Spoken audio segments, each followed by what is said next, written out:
আচ্ছা, কখনো কি ভেবে দেখেছেন অ্যাপেল লোগোটা এরকম আত খাওয়া কেন?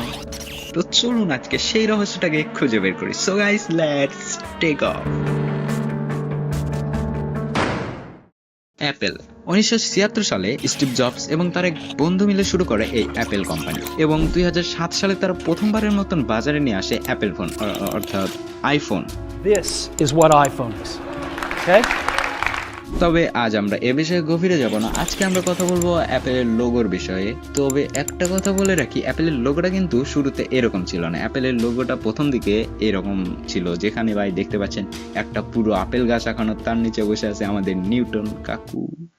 আর কি সেই সময় আপেলটা নিচে নিউটনের মাথায় পড়েছিল, তাই এত সূত্র ভাই জানি না ওপর দিকে গেলে কি হতো। ওকে, বলছিলাম যে প্রথমে অ্যাপেলের লোগোটা ঠিক ছিল এইরকম। ভাই লোগো তো হয়ে থাকে সাধারণ সিম্পল, কিন্তু এখানে দেখে মনে হচ্ছে একটা পুরো পেন্টিং করে রেখেছে। দেখুন, একটা পুরো আপেল গাছ আঁকিয়েছে, তার নিচে বসে আছে নিউটন, তার মাথায় পড়তেছে আপেল।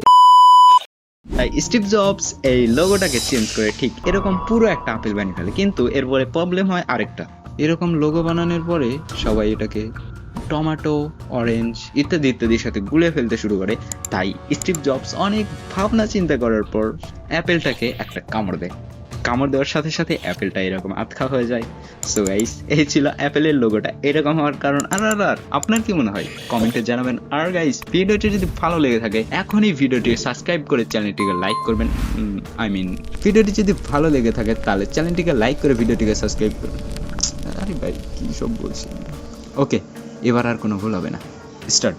সো গাইস, ভিডিওটি যদি ভালো লেগে থাকে অবশ্যই লাইকটিকে চ্যানেল করবেন এবং সাবস্ক্রাইবটিকে ভিডিও করবেন।